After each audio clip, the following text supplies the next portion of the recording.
What's something effed up you witnessed during your childhood, but didn't realize the severity of until you were older? My 7th grade English teacher accidentally gave me a document he had written. It was on an old floppy disk he assumed was blank. It described how he volunteered with an humanitarian group in the 70s that traveled through impoverished countries and provided free vasectomies. They eventually trained him how to do it, and he would do them, even though he had no real medical training. This is not even the messed up part. He goes on to explain that he decides that he wanted a vasectomy and to do it himself. He then described in very graphic detail how he did it to himself. He even said the date, like March 1st, 1981, or something like that. He described in detail cutting through things, and how rubbery it felt. Again, not the effed up part. I thought the story was hilarious because he wrote scrotum so many times, and I was a 7th grader. Well, I spread the story around to my friends. It eventually spread to a parent that shared it with the school. His wife, who was also a teacher there, promptly quit. Their son, who was younger than me, born in the 90s, also left the school. He kept his job. What I figured out much later was that his wife had cheated on him and had gotten pregnant, but pretended like it was his. The effed up part is that he obviously knew she cheated, but never told her. He had raised the boy as his own son. Once she realized he was sterile, and he's known the entire time, she left him and took the kid. Had I not shared that story, that kid could have lived his entire life without knowing, and that family could have stayed together. The family could have stayed together anyway, but his wife seems to be a little selfish. Pretty much. When I was in elementary school, another child went into the bathroom and stabbed herself in the private area with scissors, and received medical attention. Later we learned that it just started puberty and claimed it was to stop the impure thoughts. She was sexually assaulted as a small child and suppressed the trauma, and went through emotional in a religious setting. She grew up and became a special education teacher working with traumatized kids. There should be a subreddit for unexpected happy endings. I remember cuddling up with my mom when she had a brace on her nose. It's the kind you have after a surgery. And we talked about her nasal surgery. It took like 10 years later before I realized that the reason for that corrective surgery was my dad's fist. I hope they got out of that situation. 33. Oh, my friend, that's hard. I went through something like that. I always want to write the right thing, impart some miracle wisdom. But I'm older now, and I know there is no such thing. So, instead, I write to you in grief and anger shared. She hurt her ankle and now can't. And hope the burden and pain was a little less for you for a while.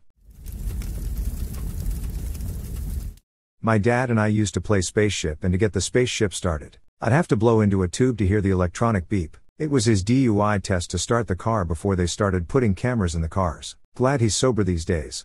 Phew, thought that was about to get way darker. Nah, he's a really good dude, love him to death. But he had his rough patches he fought through. Completely different man today than what he was when I was a little kid. He's not a good dude if he drives drunk. This is bad, but also one of the more tame things I've read so far. Makes me wary to scroll further. This thread is dark and only gonna get darker. My mum strangled me when I was 11. My takeaway for a long time was how kind she was because she wrapped a folded towel around my neck before taking me to X-ray. Kids will do anything to protect their image of their parents as good guys. I was lifted off the ground by my middle school bully and choked until my throat shattered and his hand sank into my throat. My mother of course didn't believe me and said I had just entered voice change. 15 plus years later I still have an aching wound in my throat that can open up and inflict pain. I still can't drink soda because bubbles feel like acid. I have no idea what broke since there are 5 things it could be. Geez, does she believe you know? Or have you had any medical help since then? My last 2 doctors told me it's not worth wasting an investigation on since the injury is so old and not threatening. My mother still insists if she knew she would have helped, or she says I'd be dead. Never mind that plenty of people survive choking, even until their throat bone breaks. She really cannot decide on a response, so she flip-flops between the two. I was 7 when my mom threw a coffee table at me for not wanting to eat my dinner. Can still feel the scar inside my lip. Some people just shouldn't have kids.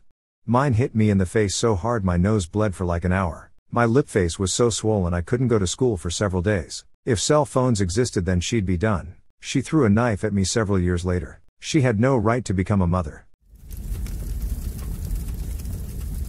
When I was about 12 years old, I had piano lessons with a piano teacher who would come to my place every week. He showed me his fully erect male reproductive organ. He made me touch it, twice, in 2 different weeks. Both times Mom was home, in the kitchen, making food. Only like 14 years later, I suddenly realized how horrible this actually was. That probably also explains why I never felt sad when this teacher suddenly died of cancer. He was really good at playing and teaching piano. That's why my mom never understood why I wasn't sad when he died. I told her now, and she was shocked and disgusted at what he did back then. I was watching a movie when suddenly clicked in my head of what happened when I was a kid. I was angry, then tried for many years to forget by drinking a lot. Not sure how's you're doing now, but talking about it with a trusted person felt like a bunch of weight came off of my shoulders. I'm very sorry this happened to you. Respectfully, of course. Why do you think it took till you were 26 to realize how horrible that was? Could it have been a trauma response like your brain chose to suppress that memory? In my case, you only realize it's horrible once you learn how much of a vulnerable position you were put in and how private the thing the person did was. Growing up, my family wanted to keep private things just that, private. I never ended up learning that no, it's not normal for people to touch you inappropriately without asking. No, it's not okay for an adult to blah blah blah. The only education I got on was that it's something mommies and daddies do when they really love each other. This gave me the mindset that the man who, as an adult, was messing with 12 years old me, just loved me. It's why proper education on these sort of things is incredibly important. I wouldn't wish that kind of ignorance on anyone. On the road with my stepdad the trucker. Stopped overnight to rest at a truck stop. I was 7 or 8. He warned me not to let lot lizards into the truck. I'm a dumb little kid, so I expect to see crazy big lizards or something. What I did see was a woman go inside another truck, come back out some time later, squatted over an oil slick mud puddle and cleaned her privates. Then she went knocking on other trucks until one let her in. I still thought there were big lizards out there. So yeah. Years later, high school, this movie replays in my head to realize she had with someone and used a nasty mud puddle to freshen her junk, and then some other dude went to work on her. I about threw up and a very loud audible FN nasty slipped out of my mouth in class. No way I was explaining it to the teacher, so I stood up and saw myself out. Have you told anyone else this story? Yes. I can't talk about a lot of my so-called childhood to most people, but this is one of the tamer instances for me as a kid. And with the way my brain works, it pops up frequently whenever I see a mud puddle with an oil slick in it. It's probably the least triggering memory I have, but still f'd me up years later. Even my opinion of FN nasty has changed since then. I didn't know that woman's history or why she was making those choices. Life can be hard, but the will to keep on going is often stronger for most, no matter the quality of life they live. Man, regardless of what you went through, developing that kind of empathy and maturity as an adult is like aging like fine wine emo. Good on ya. When I was a kid, we took a family trip to Las Vegas and stayed at Circus. My mom wanted to get a magnet or souvenir from Caesar's Palace, so we parked somewhere and went inside. I want to say we might have parked in an area reserved for staff, or it could have been for guest visitors. That part is very fuzzy. My parents didn't care regardless and had never been there. When we were walking back to the car and over a sewer grate, the kind with slots, I sneezed. A gruff, male voice from below in the sewer said, "Bless you." Being an innocent kid, I said, "Thanks," as my parents hurried my brother and I into the rental car. Years later, as an adult, I watched a documentary about homeless people who live in the Las Vegas sewers, usually addicts and even women hiding from pimps. In it, when they're inside one of the sewer tunnels, their guide pointed up at a sewer grate above them and said, "You see this? This is the parking lot of Caesar's Palace." That whole realization that I was there as a kid gave me whiplash. They are RCBs, reinforced concrete boxes. Caesar's Palace and other casino parking garages used to flood badly, so the LV Flood Control designed an extensive underground drainage system. I was involved in much of their construction. Very effective. The homeless have turned them into underground cities. Metro patrols them during New Year's celebration. And now I understand why Fallout New Vegas has a settlement of people living in the sewers. First time I went to Vegas, I had recently played New Vegas and was surprised at how much the faux NV map mirrored the real Vegas stuff. Like, yes, there is a Searchlight Airport, and most of the towns are around the same area. My youth pastorialth group leader used to share pee with me after everyone else in the group had left. I was 1516 when it started, and a horny little rogue who had no access to adult material at home, late 90s dial-up on a shared computer in a public space. He was a postal employee and minister in training. It carried on until I was 18 and started dating the girl who would go on to become my wife. I just took it in stride that he was being cool and sharing something I wanted with me because he had it. It got weird one time when he left me in his office with a video playing and told me to take my time. Tossed some paper towels in, and then came back to check on me. I didn't do anything except watch. It was awkward AF, and then he saw I was nervous and gave me a weird hug. I chalked it up to nerves on my part. My perspective changed when he accepted a role at another church and had to move. He was trying to get rid of his stuff and wanted to give it to me. I was interested until my roommate in college said it was effed up, which made me take a step back and realize how inappropriate it was. In 2019 he was charged with attempted and sexual assault of minor, and finally, this year, plead guilty to all charges for a grand total of 3 years in state prison. I had come forward as a witness and got interviewed by the police and his defense attorney's investigator. I was prepared to make a statement or testify if I had to, but really didn't want to have this part of my life made public. Thankfully, because we were all minors when it happened, our names were withheld and the prosecutor chose not to include charges associated with me because there was no physical harm done. Looking back, I know other people who might have been involved with odd by him. With 20 plus years of hindsight, I was lucky I was so dumb and didn't let myself fall completely under his spell. All you had to say was youth pastor and I knew where the story was going. It's crazy to me that youth pastors and others who work with minors in churches aren't mandated reporters. I work in a church and a lot of them are. Even I am, and I'm not a pastor. While most pastors aren't disgusting like that, many of the gross ones choose the job because it's a role that needs to be filled and not a lot of people want that responsibility. But it gets them close to their victims. Takes a real low-life piece of SH to take advantage of a child. You don't happen to be in Georgia, do you? I do not. There were some doozies that are too dark to share TBH, but one I still feel bad about is what accidentally happened to one of my best friends because of me. When we were 12 or 13, my mom was an alcoholic and opiate addict, and when phones with cameras first became a thing, my brother and I thought it would be a good idea to confront our mother about her drinking by filming the way she behaved drunk and high, though we actually didn't realize about the codeine for years. Which was a depressing saga of her noisily coming home at like 4 a.m., usually partially naked, sometimes wounded, breaking stuff in the house, needing to go to the hospital, being super mean, eating all the food, etc. So I filmed her, and I can't remember exactly what happened, but I think we both forgot I'd taken the video at all. It was a very chaotic time and she could be pretty abusive. Sometimes we would have to hose down our front yard early in the morning so none of the neighbors would see the blood she'd tracked everywhere after hurting herself from just being so wasted. And then catch the bus to school like 2 hours later, like everything was totally normal.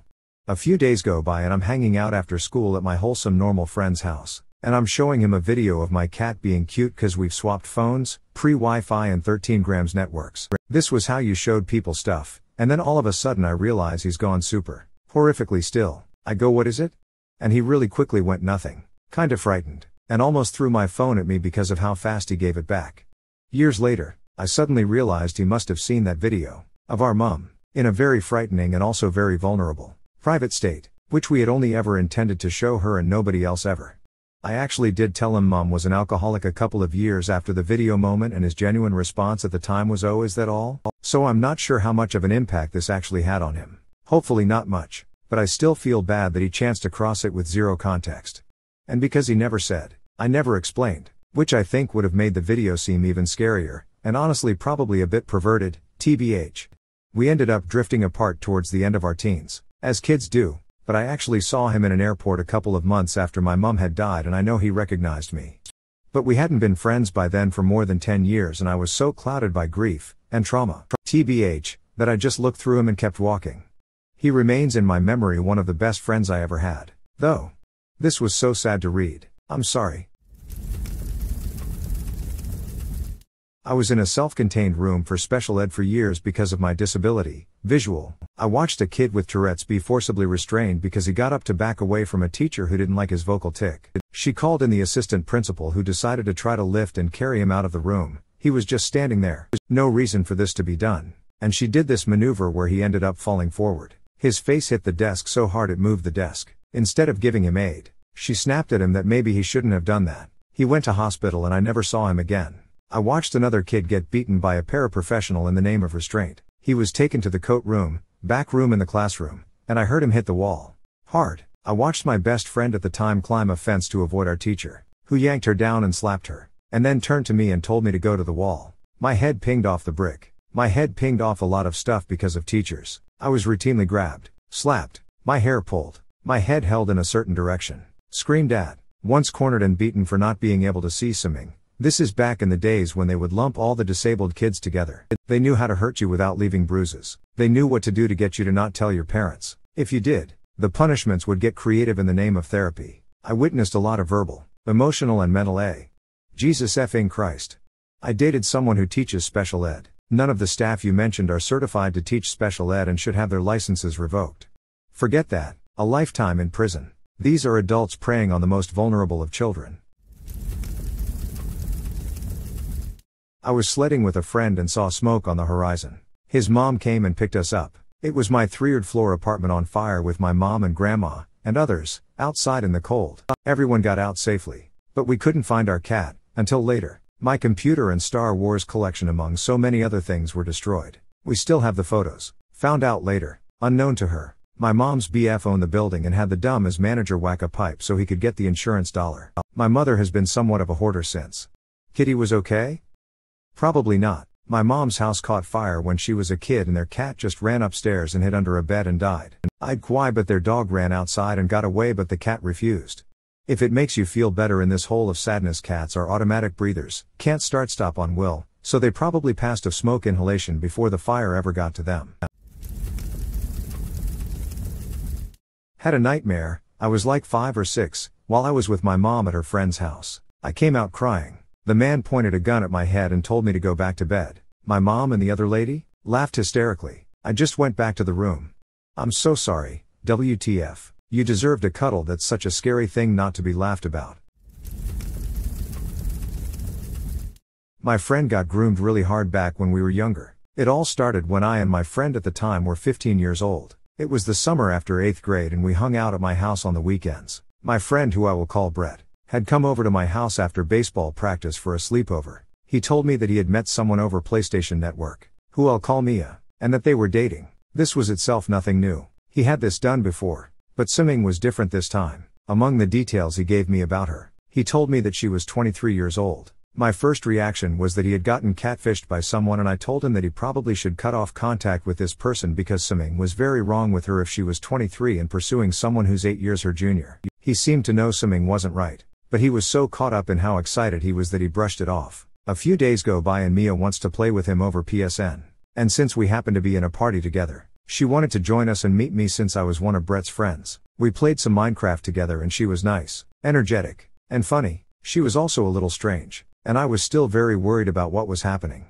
But I knew I couldn't really do anything about it at that moment and just had fun with them. This keeps up for about a week and he starts to spend more time with her and brags about the stuff they do together, including setting up private parties over PSN and having cybers over VC. He sent me a couple of Note Kitty nudes she had texted to him, not bits being just barely covered. Stuff like that. At this point, he's beginning to text her more and more, to the point where if I was with him IRL, half the time he'd be on his phone. One night while we were having a sleepover, she invites Brett and I to meet some of her other friends and play Fortnite, which had recently been released and all they wanted to try it. It's not like we were doing anything special that night, so we thought sure, why not, and hopped into her party and lobbied up. After hanging out with them for a little bit, I figured out what she was up to. Her friends consisted entirely of boys who were around our age, and acted exactly like Brett. She would lead all of them along and drip feed flirt's attention to each boy throughout the night. At this point, I had seen enough, and I excused to bed myself early and went to my parents' room and told them everything that had happened, and I showed them the pictures she sent him as well.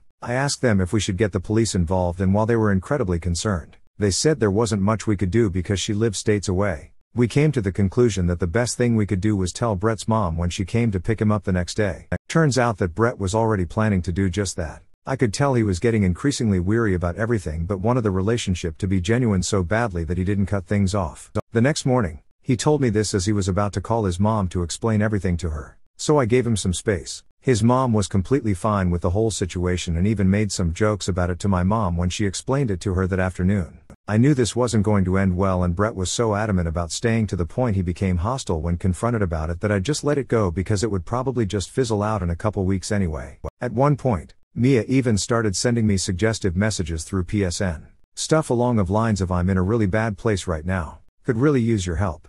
Without going into too much detail, I found her Facebook page and all of her information, and I decided that I would call her local police department the next day. I was about to get into bed when I get a text from Brett. He told me Mia is about to K herself and that he needs help. I was on the phone with him for about an hour trying to talk him through talking her out of side. When everything was said and done, he told me that she decided to go through with it, and she then proceeded to block him on every social media service. He was absolutely devastated, and I could tell that the event had traumatized him. So for the next week or so I tried my best to help him through it and support him emotionally. Then, after about a week, he got a text. It was from Mia. It turns out, for reasons that evade me to this day, she made the entire suicidal episode up. Felt guilty, confessed this to him, and reblocked him. I still to this day cannot fully believe that this happened, as silly as that sounds. And the older I got, the more I realized how genuinely effed up that entire situation was.